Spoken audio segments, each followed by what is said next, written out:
Sabe aquele momento que muda tudo? Que você percebe que sua vida nunca mais vai ser a mesma? Aquele instante em que o chão literalmente se abre debaixo dos seus pés e você fica ali, perdido, sem saber para onde ir? Pois é, isso aconteceu comigo numa terça-feira qualquer, no meio da tarde, quando eu estava sentado na sala da minha própria casa, assistindo televisão e pensando que era só mais um dia normal na minha vida. O celular tocou. Não era o meu, porque o meu estava do meu lado, na mesinha de centro, bem ali onde eu sempre deixo. Era um toque diferente, meio estridente. Sabe? Aquele tipo de toque que você coloca quando quer ouvir de longe, quando não quer perder nenhuma ligação. Olhei para trás, meio distraído ainda, e vi que estava em cima da mesa da cozinha, vibrando e tocando alto, chamando atenção.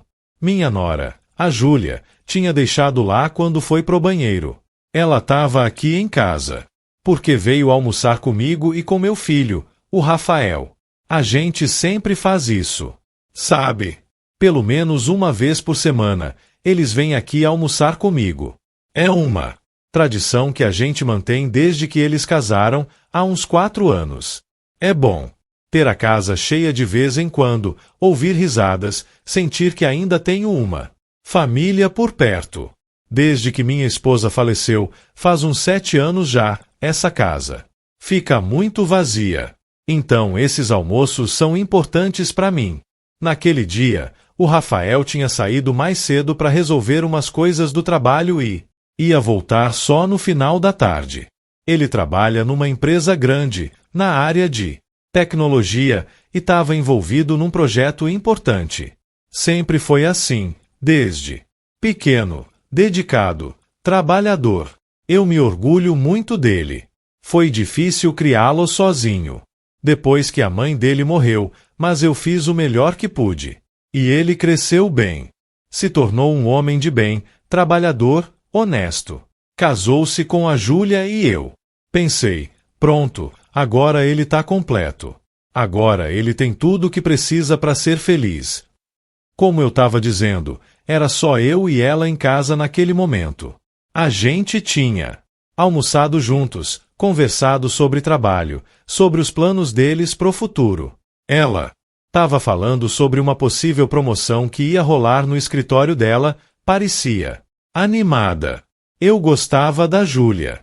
Sempre gostei. Ela sempre foi educada, carinhosa. Comigo, tratava meu filho bem. Pelo menos era o que eu pensava. O telefone continuava tocando. Uma vez, 2, 3. Ninguém atendia. Pensei, deve ser importante. Ninguém insiste tanto assim se não for importante. Sabe, quando você tem aquele pressentimento, aquela sensação estranha no estômago, que alguma coisa não tá certa. Pois é, eu tive. Mas na hora, ignorei. Achei que era só impressão minha, coisa da minha cabeça. A gente às vezes cria paranoia do nada, né? Pelo menos é o que eu pensei naquele momento. Me levantei do sofá devagar, com aquele jeito de quem tá com preguiça de se mexer depois de um almoço bom. Fui até a mesa e peguei o celular. Nem pensei 2 vezes. Tava tocando, alguém tava ligando e achei que podia ser uma emergência, sei lá. Talvez fosse do trabalho dela, alguma coisa urgente. Na tela aparecia um nome, Marcelo Trabalho. Achei estranho porque nunca tinha ouvido ela falar desse tal de Marcelo. E olha que a gente conversava bastante. Ela sempre contava sobre as pessoas do escritório, sobre os colegas dela. Mas esse nome, Marcelo, nunca tinha aparecido nas conversas.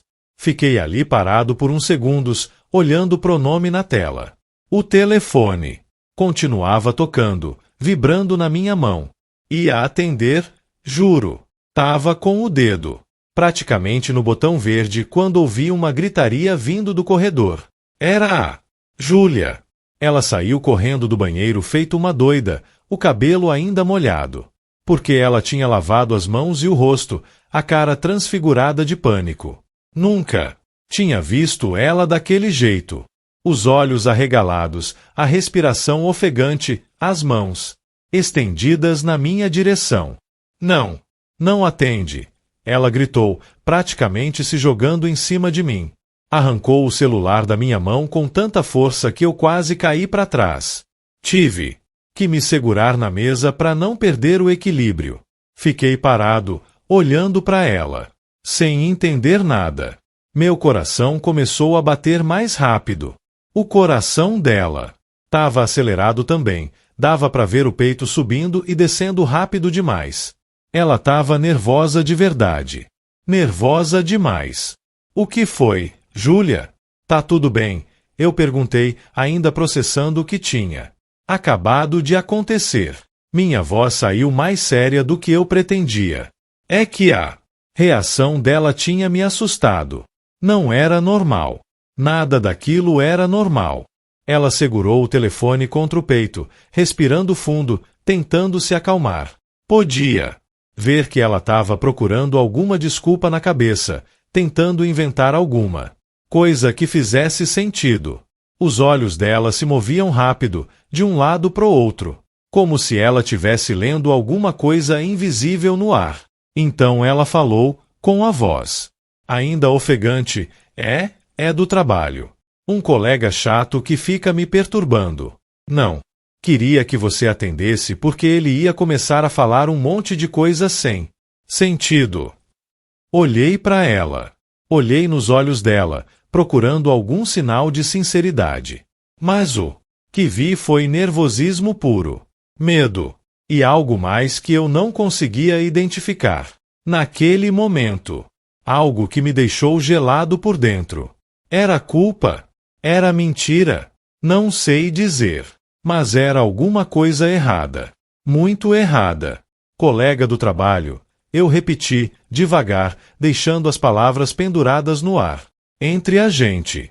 Nunca ouvi você falar desse Marcelo. E vocês almoçam juntos aqui. Toda semana. Você sempre conta sobre as pessoas lá do escritório. O rosto dela ficou ainda mais pálido. Podia ver que ela não esperava que eu reparasse nisso. É novo lá. Entrou faz pouco tempo. Umas 3 semanas, mais ou menos. É um cara inconveniente, sabe? Desses que não respeitam espaço pessoal. Fica mandando mensagem fora do horário, ligando por qualquer bobagem. Aquilo não me convenceu. Não mesmo. A história era fraca demais, tinha buracos. Demais.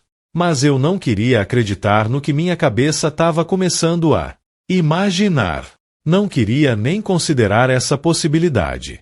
Era meu filho, minha nora, minha família. As únicas pessoas que eu tinha no mundo. E famílias se protegem, né? Famílias confiam umas nas outras. Pelo menos era o que eu sempre acreditei. Tá, então, você devia bloquear o número dele, né? Eu sugere, observando a reação dela. Queria ver o que ela ia dizer, como ia reagir. Se o cara é tão chato, assim, inconveniente desse jeito, você devia falar com o RH da empresa, fazer uma reclamação formal. Isso é assédio. Vou fazer isso. Com certeza. Vou resolver isso essa semana mesmo. Ela forçou um sorriso, mas foi o sorriso mais falso que eu já vi na vida. Era um sorriso que não chegava nos olhos. Os olhos dela continuavam assustados, nervosos. Então ela virou as costas rapidinho e foi pro quarto de hóspedes, onde deixa sempre a bolsa dela. Trancou a porta. Ouvi o trinco girando, o barulho da fechadura. Por que trancar a porta? O que ela tinha que fazer lá dentro que precisava de privacidade? Fiquei ali parado no meio da sala, com 1 milhão de pensamentos passando pela cabeça. Tentei voltar pro sofá, voltar a assistir televisão, mas não conseguia me concentrar. As imagens passavam na tela, mas eu não estava vendo nada. Não estava processando nada. Aquela cena continuava se repetindo na minha mente, como um filme em loop. A cara de pânico dela, a forma como arrancou o telefone da minha mão, o jeito que trancou a porta do quarto. E aquele nome na tela, Marcelo. Trabalho. Por que colocar trabalho no nome? Para diferenciar de outro Marcelo? Mas então existia outro Marcelo na vida dela? Tantas perguntas e nenhuma resposta que fizesse sentido. Passaram uns 15 minutos que pareceram uma eternidade.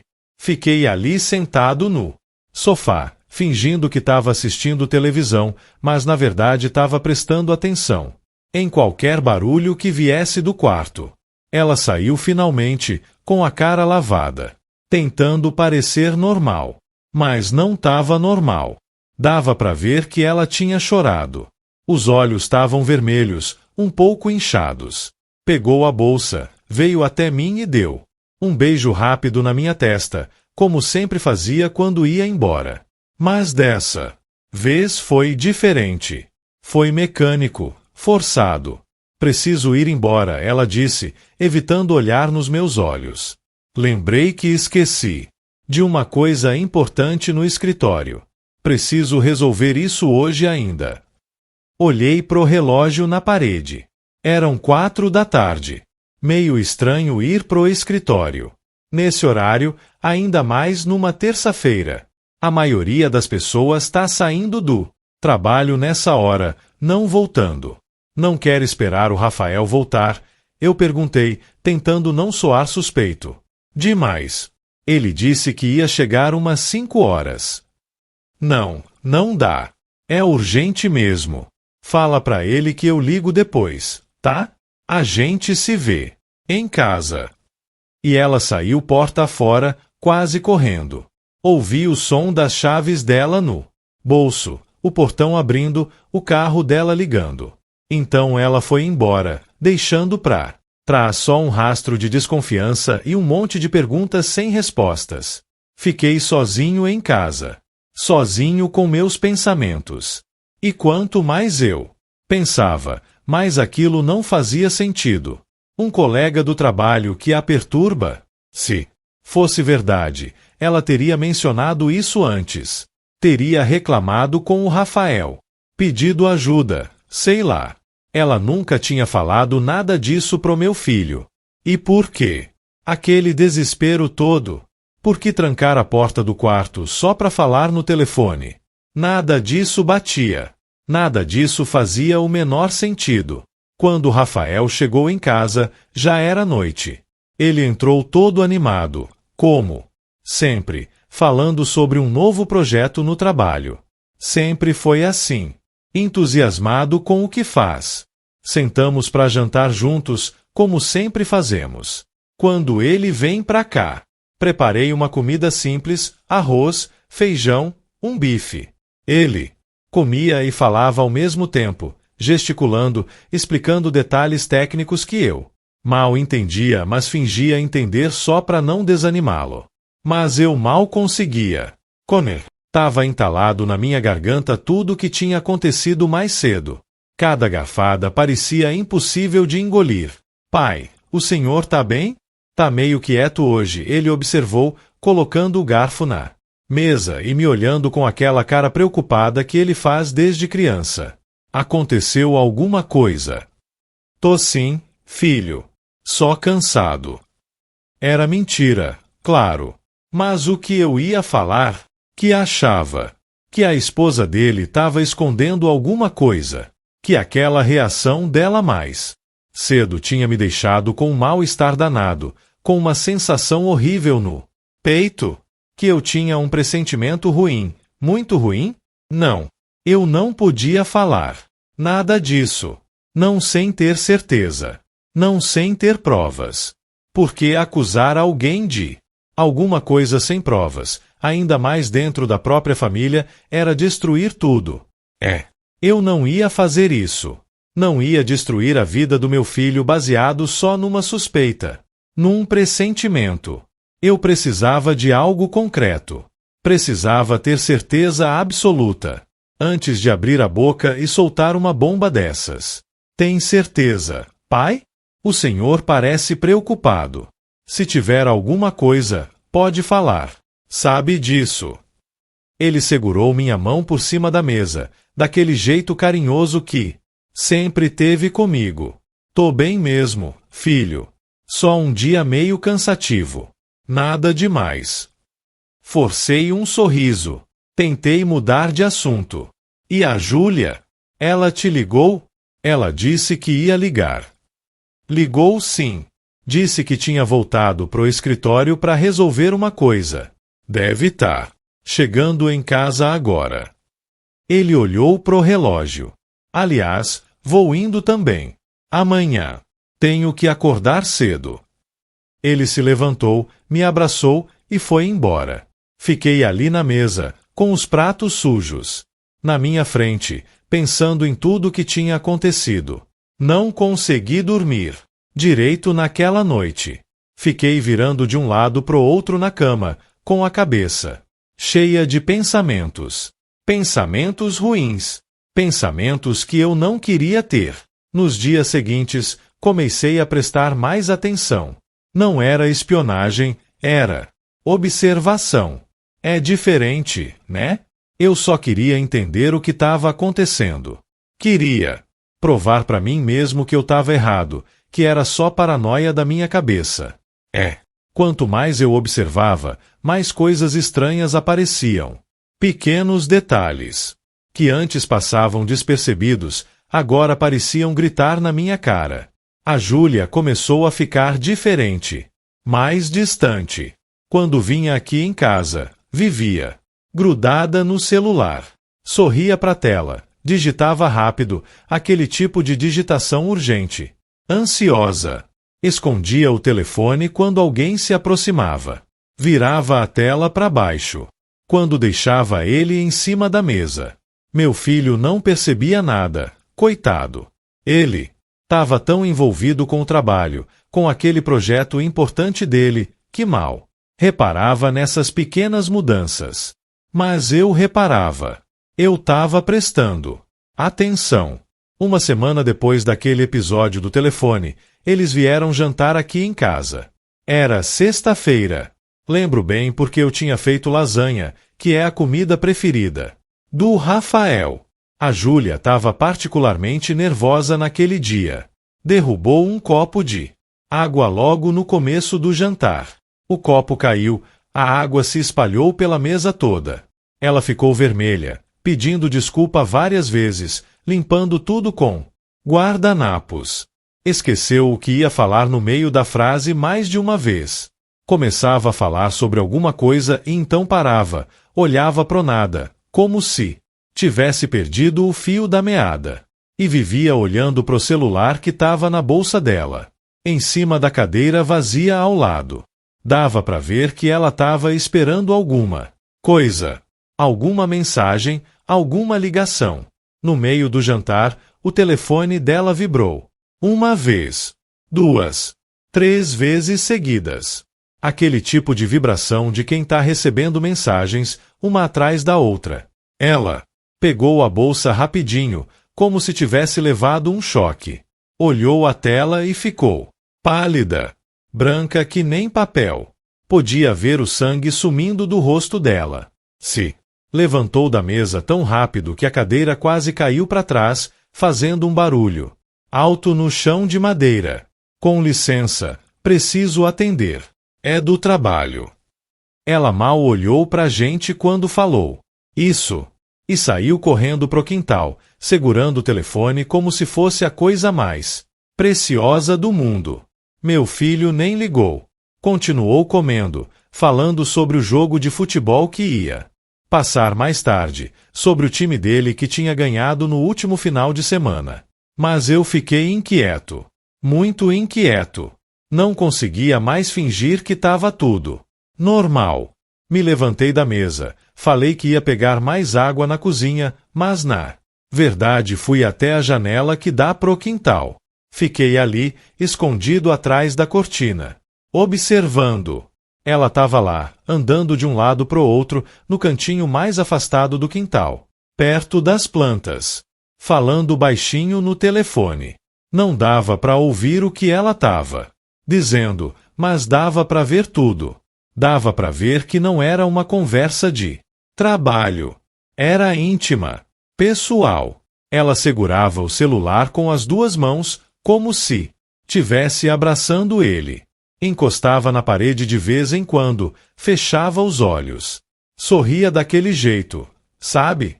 Aquele jeito que as pessoas sorriem quando estão falando com alguém que gostam muito, quando tão apaixonadas. Eu reconhecia aquele sorriso porque já tinha visto ele antes, anos atrás, quando ela e o Rafael tinham começado a namorar. Mas agora ela estava dando aquele sorriso para outra pessoa. Pro tal de Marcelo do trabalho, eu imaginava. Voltei para a mesa antes que o Rafael percebesse minha ausência.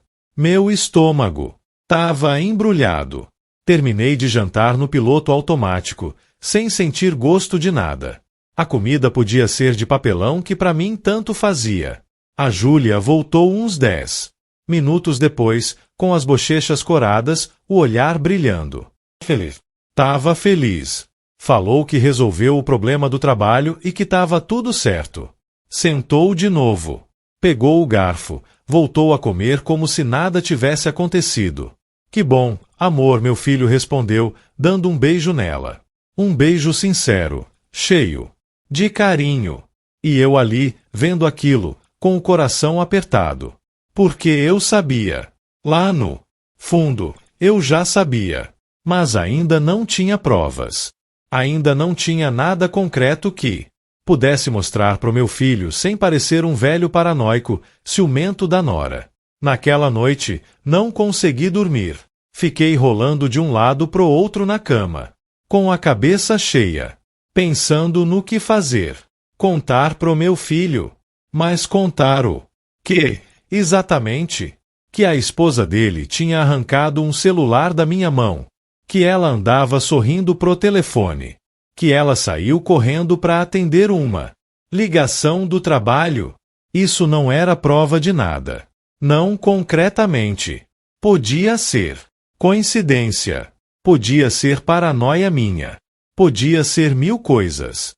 E se eu contasse, se eu acusasse ela de alguma coisa e eu tivesse errado, ia destruir a família do meu filho por nada.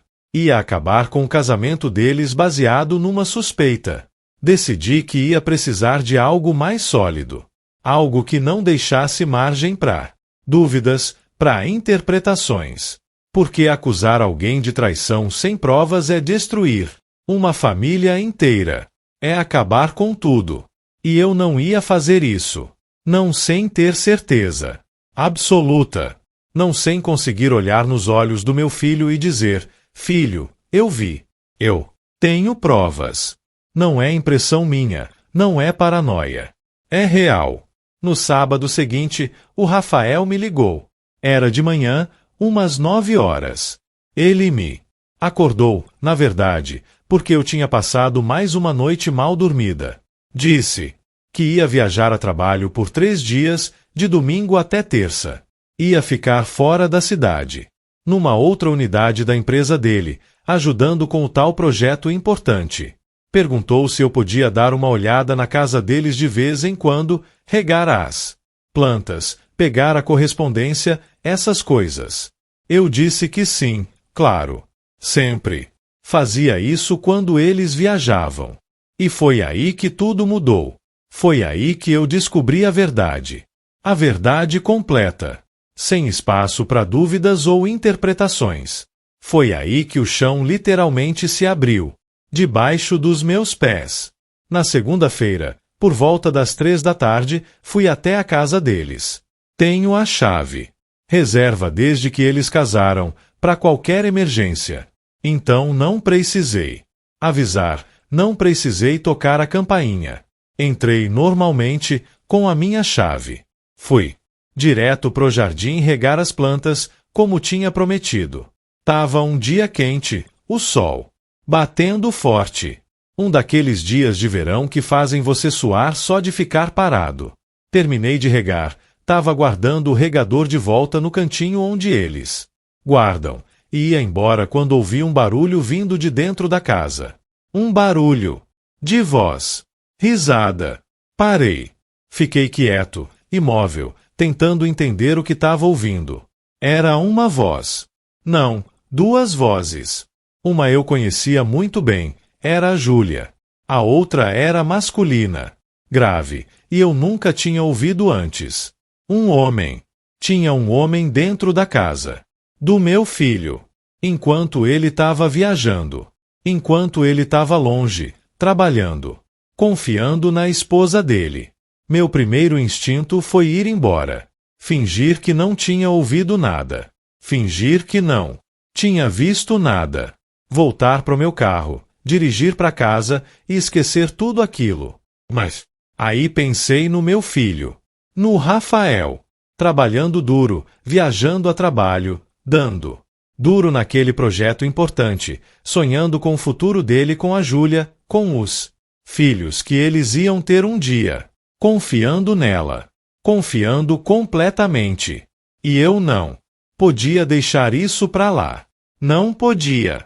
Que pai eu seria se eu virasse as costas? Naquele momento. Que homem eu seria? Me aproximei da janela da sala, devagar, com cuidado para não fazer barulho.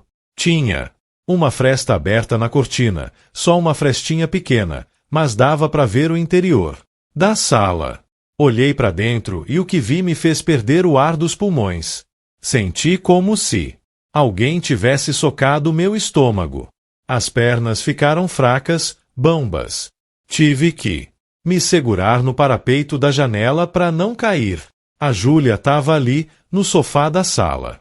Naquele sofá que eu ajudei eles a escolher quando se mudaram para casa. Mas ela não estava sozinha. Tinha um homem com ela. Um cara alto, bonito, de cabelo escuro bem penteado, camisa social azul. Eles estavam sentados muito perto um do outro. Próximos demais.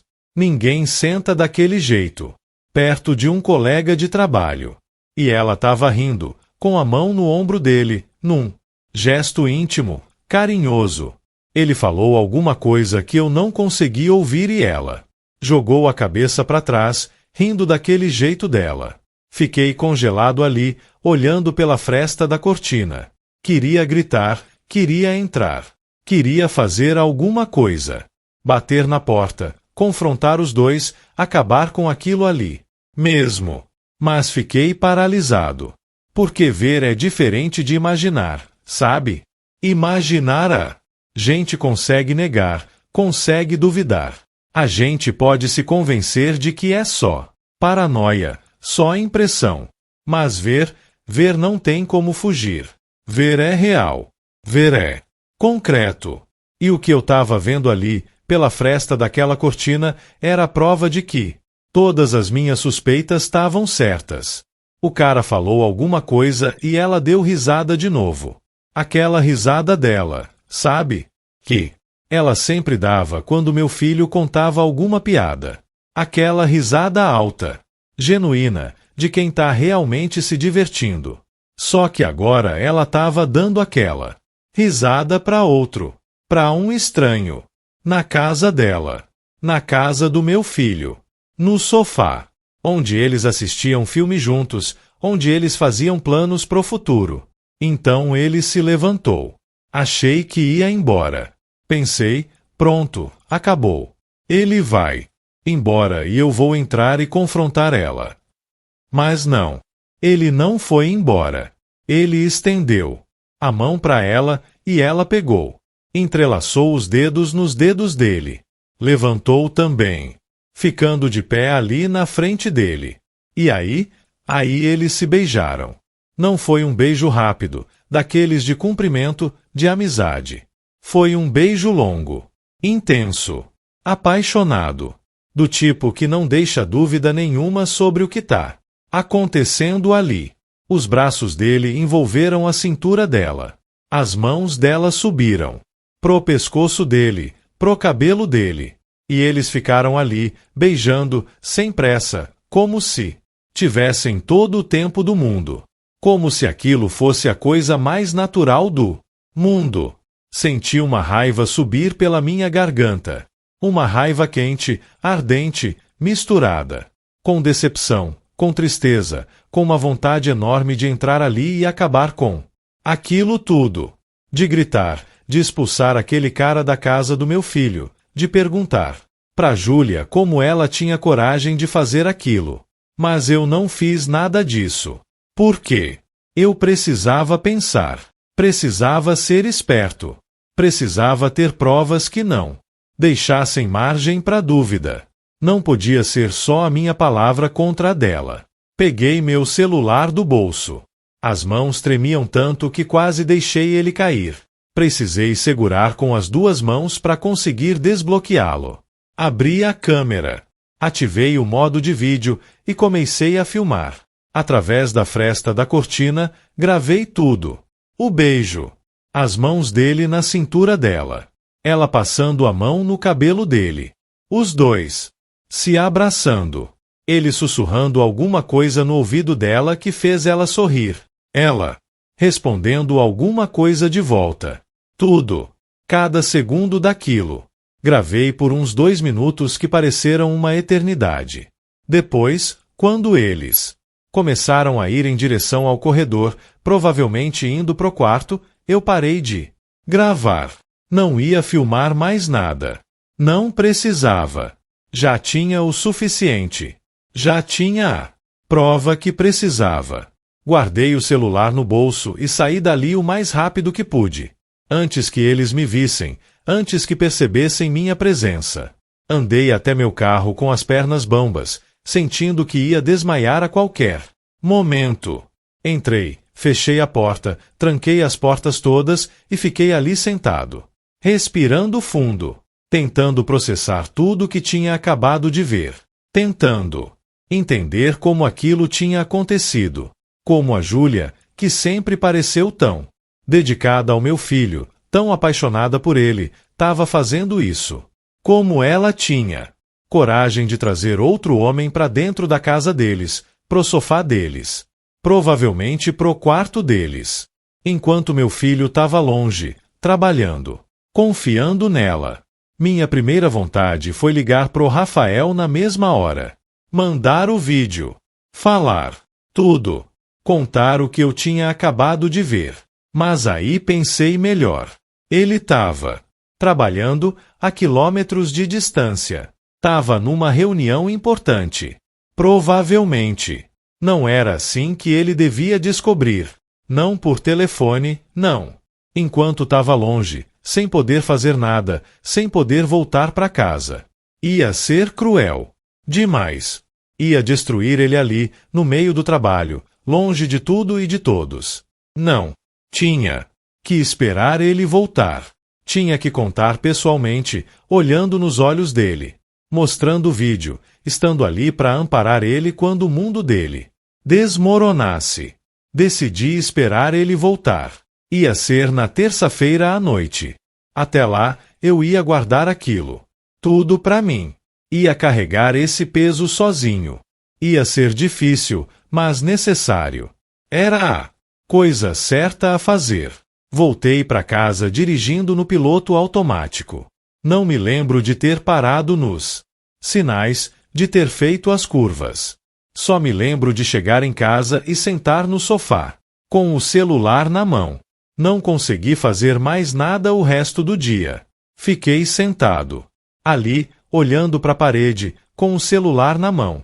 De vez em quando, abria o vídeo e assistia de novo, procurando algum detalhe que eu pudesse ter perdido, alguma coisa que fizesse aquilo fazer sentido, tentando entender como aquilo tinha acontecido, como a Júlia, que sempre pareceu tão dedicada ao meu filho, estava fazendo isso com ele, como ela conseguia olhar na cara dele, beijar ele, dizer que amava ele e ao mesmo tempo tá com outro. Não dormi naquela noite. Nem tentei. Fiquei acordado, sentado na cama, com a luz apagada, pensando em como ia contar, pensando na reação do Rafael, pensando em como ia ser depois, o que ia acontecer com eles. Se iam se divorciar. Se ele ia conseguir superar aquilo. Se ele ia me culpar por ter contado. Tantas possibilidades, e todas ruins. Na terça-feira, o Rafael me ligou cedo. Às 7 da manhã. Eu ainda estava acordado. Não tinha dormido nada. Disse que ia chegar mais tarde, que o voo dele tinha atrasado. Ia chegar só lá pras 8 da noite. Eu disse que estava tudo bem, que a gente conversava quando ele chegasse. Tentei soar normal, mas minha voz saiu estranha, pesada. Passei o dia inteiro ansioso, nervoso, ensaiando na cabeça como ia contar para ele. Qual seria a melhor forma de mostrar o vídeo? Se devia contar primeiro e depois mostrar, ou mostrar direto, sem aviso prévio. Como ia lidar com a reação dele? Com a raiva, com a dor, com o desespero. Porque eu sabia que ia ser devastador. Sabia que ia destruir ele. Sabia que nada ia ser igual depois daquilo. Às 8h15 da noite, a campainha tocou. Era o Rafael. Meu filho. Meu único filho. Ele entrou com a mala na mão, cansado da viagem, mas sorrindo. Largou a mala no chão logo na entrada e me abraçou, como sempre fazia quando voltava de viagem. Que saudade de casa, pai. Viagem foi boa, projeto tá indo bem, mas nada como voltar, né? Nada como estar em casa. Ele ainda estava me abraçando, apertado, daquele jeito carinhoso. Eu retribuí o abraço, mas não consegui falar nada. Não consegui retribuir o sorriso. Não consegui fingir que estava tudo bem. Ele percebeu na hora. Pai, o que houve? O senhor tá com uma cara. Aconteceu alguma coisa? Tá doente? Quer que eu leve o senhor no médico? Filho, senta aqui. Minha voz saiu rouca, cansada. A gente precisa conversar. Precisa conversar agora. A expressão dele mudou na hora. O sorriso sumiu. Ficou preocupado, assustado. Até. Tá tudo bem? Aconteceu alguma coisa comigo? Com a Júlia? Com alguém? Me fala, pai. Senta, por favor. Senta aqui do meu lado. Ele sentou no sofá, tenso. Podia ver que o coração dele estava acelerado. Eu sentei na cadeira em frente, porque não conseguia ficar muito perto. Precisava de um espaço, de uma distância. Peguei o celular, abri o vídeo, mas não mostrei ainda. Precisava preparar ele primeiro. Precisava dar um aviso, uma chance dele se preparar pro golpe que vinha. Rafael, isso que eu vou te mostrar agora vai doer. Vai doer muito. E eu queria muito não precisar fazer isso. Queria poder voltar no tempo e não ter visto o que vi. Mas eu tenho que fazer.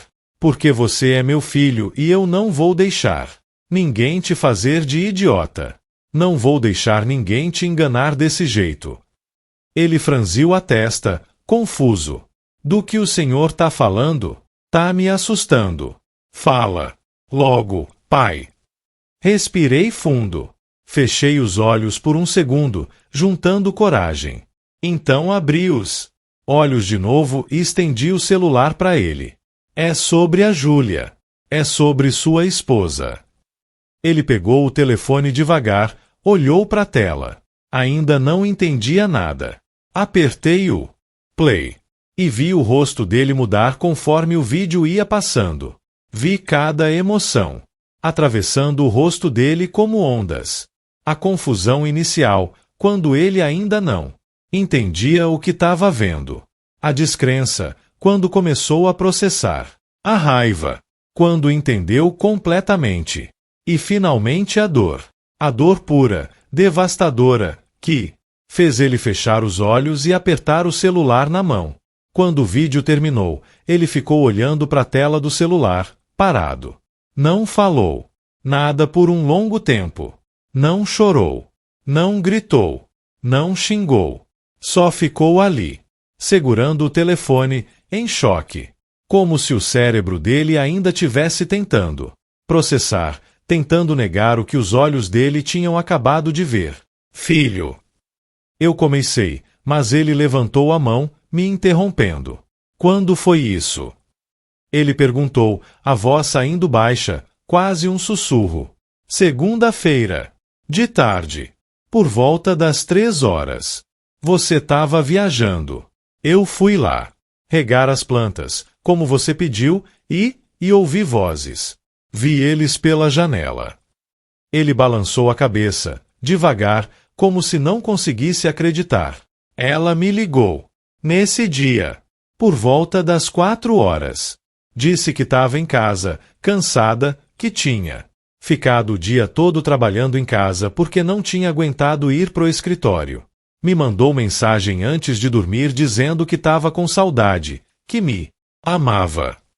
O silêncio entre a gente foi pesado, doloroso, sufocante. Eu queria dizer alguma coisa que fizesse ele se sentir melhor, mas não tinha nada que eu pudesse falar. Não tinha palavras no mundo que curassem aquilo. Não tinha consolo possível para uma dor daquele tamanho. Você sabe quem é o cara? Ele perguntou finalmente, a voz trêmula, cheia de dor. Não tenho certeza. Mas eu acho que é o tal de Marcelo que ela falou. Aquele do trabalho. Lembra? Umas 2 semanas atrás, ela teve aquela reação estranha. Quando eu peguei o telefone dela. Ele levantou a cabeça, me olhando com os olhos vermelhos. Que reação! Que telefone! O senhor não me contou nada. Contei para ele tudo. Desde o começo. Desde aquele dia que peguei o celular dela. Porque estava tocando, a reação de pânico que ela teve, como ela arrancou o telefone da minha mão. As desculpas esfarrapadas sobre um colega inconveniente do trabalho. Contei sobre como ela tinha ficado diferente nas últimas semanas, sempre. No telefone, sempre escondendo alguma coisa. Sobre aquele jantar de sexta-feira, quando ela saiu correndo pro quintal para atender uma ligação. Como eu tinha visto. Ela falando no telefone, sorrindo daquele jeito apaixonado. Como tudo tinha me deixado desconfiado, mas eu não tinha certeza, não tinha provas, então não falei nada. Não queria destruir o casamento dele baseado só numa suspeita. Ele ouviu tudo em silêncio. Quando terminei, ele se levantou e começou a andar de um lado pro outro da sala. As mãos na cabeça, puxando os próprios cabelos. Respirando pesado, rápido. Parecia que ia ter um ataque de pânico. Eu preciso ir para casa, ele disse de repente, parando no meio da sala. Preciso ir lá. Agora. Preciso falar com ela. Preciso ouvir da boca dela. Filho, espera. Espera até amanhã. Pensa com calma. Você tá muito nervoso agora. Muito alterado. Vai fazer alguma besteira. Não, pai. Eu não consigo ficar aqui. Não consigo. Preciso ir. Preciso olhar na cara dela e perguntar como ela teve coragem. Como ela conseguiu fazer isso comigo. A voz dele estava quebrando agora. As lágrimas começando a cair. Tentei convencer ele a esperar até o dia seguinte, a dormir, a acalmar a cabeça. Mas não teve jeito. Ele pegou a mala, pegou as chaves do carro e foi embora. Nem me abraçou. Nem se despediu direito. Só foi.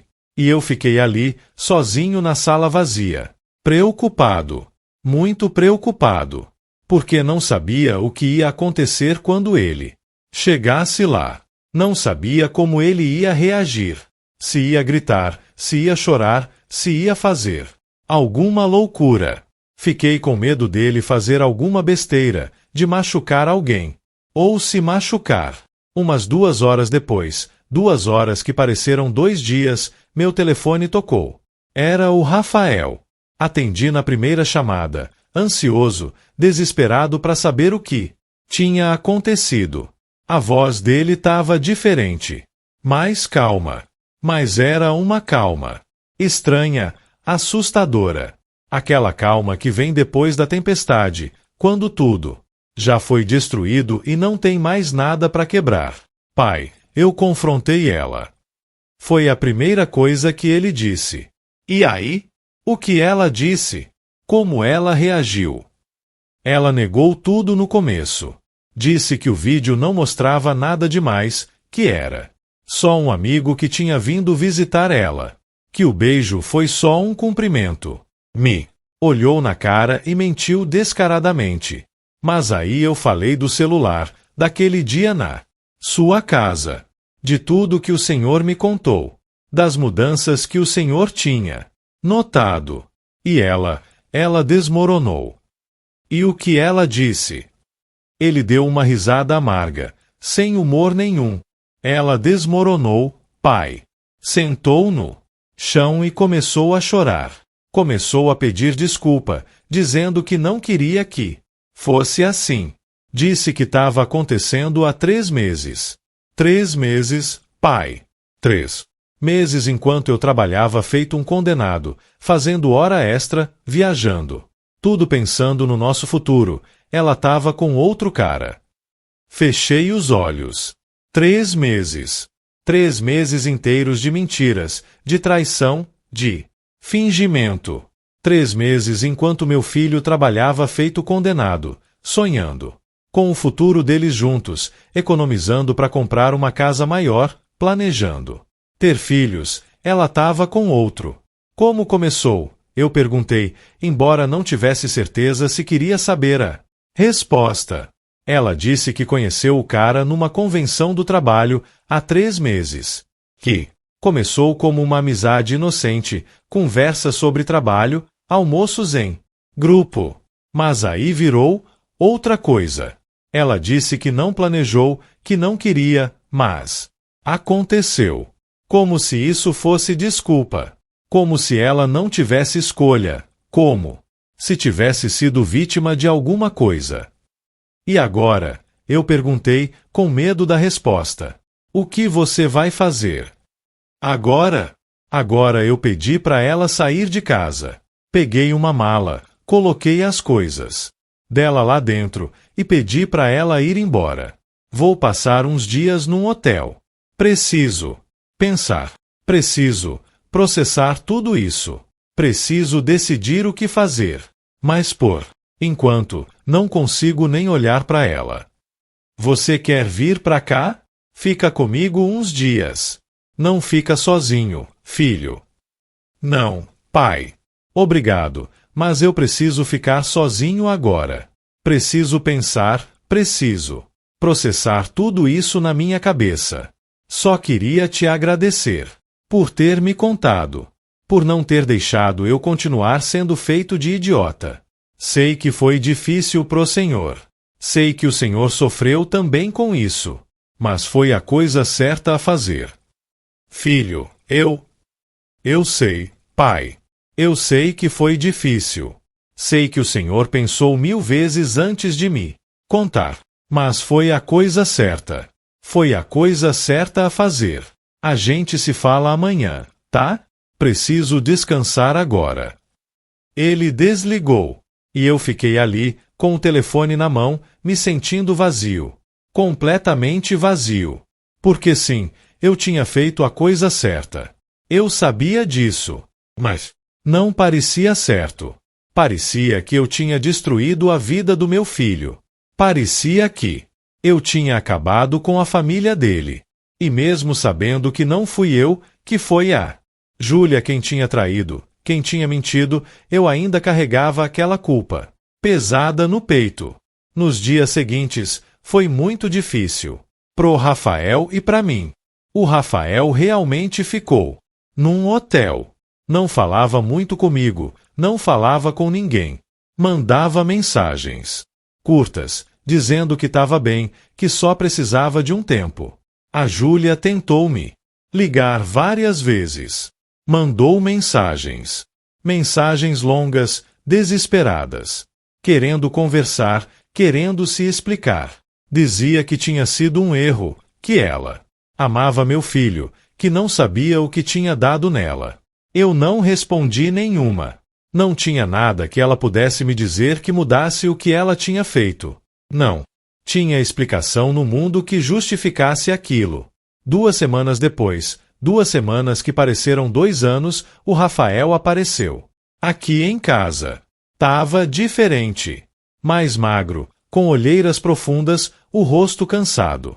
Mas parecia mais decidido. Mais firme. Como se tivesse tomado uma decisão e tivesse em paz com ela. Sentamos para conversar. Preparei um café, como sempre fazia. Ele me contou que tinha procurado um advogado, que ia entrar com pedido de divórcio. Disse que tinha pensado muito, que tinha considerado tentar perdoar, tentar recomeçar. Mas não conseguia. Disse que não via como continuar depois de tudo que tinha acontecido. Que a confiança tinha sido quebrada de uma forma que não dava para consertar.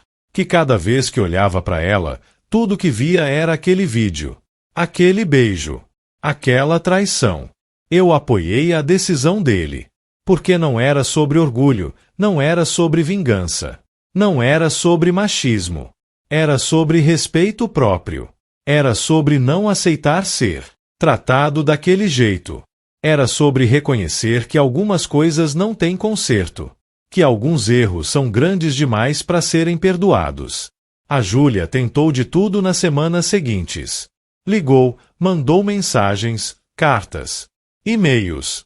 Apareceu na porta da minha casa algumas vezes, chorando, implorando. Para eu conversar com o Rafael, para eu convencer ele a dar uma chance para ela. Sempre chorando, sempre pedindo desculpa, sempre dizendo que tinha sido um erro, que ela não sabia o que tinha dado nela, que amava o Rafael, que queria outra chance, que ia fazer tudo diferente. Mas eu não cedia.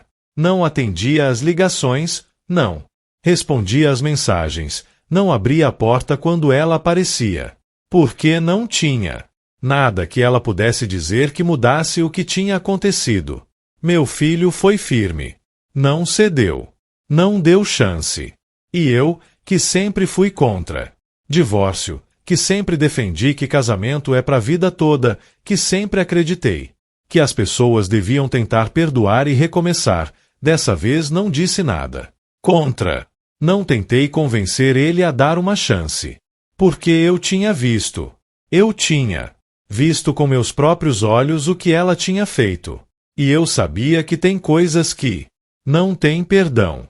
Tem linhas que quando você cruza, não tem volta. E ela tinha cruzado essa linha.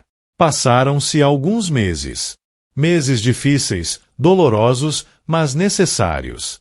O divórcio foi oficializado. Foi rápido, porque não tinha filhos, não tinha muitos bens para dividir. O Rafael voltou a morar comigo por um tempo, até se recuperar emocionalmente e encontrar um lugar novo para ele. Foi um período difícil para nós dois, mas também foi um período de união, de aproximação. A gente ficou mais próximo do que nunca. Conversava mais. Ele me contava coisas que nunca tinha contado antes. Sobre os medos dele, sobre as inseguranças. Sobre como ele tinha sinais, pequenos sinais, que ele tinha ignorado porque não queria acreditar. Sobre como ele se sentia culpado, como se de alguma forma tivesse sido culpa dele. Um dia, já fazia uns 6 meses desde aquele dia terrível, ele estava sentado aqui no sofá, no mesmo lugar onde eu tinha mostrado para ele o vídeo. Tava olhando pela janela, perdido nos pensamentos. Então ele virou para mim e disse: "Pai, obrigado." "Por quê?" eu perguntei, embora soubesse a resposta. "Por ter tido coragem de me contar. Sei que não foi fácil. Sei que o Senhor sofreu também com isso, que carregou esse peso sozinho por dias. Mas foi a melhor coisa que poderia ter feito por mim. Foi a prova de que o Senhor me ama, que se importa comigo. Porque era mais fácil não falar nada, não se envolver. Mas o Senhor teve coragem." Eu não soube o que dizer. Senti um nó na garganta. Só balancei a cabeça, tentando não chorar. Sabe o que é pior? Ele continuou, olhando de novo pela janela. Não é nem a traição em si. Dói, claro. Dói muito. Mas o pior é pensar em quanto tempo eu ia continuar sem saber. Quantos anos eu ia desperdiçar com alguém que não me respeitava, que não me amava de verdade. Ia ter filhos com ela. Ia construir uma vida toda baseada numa mentira.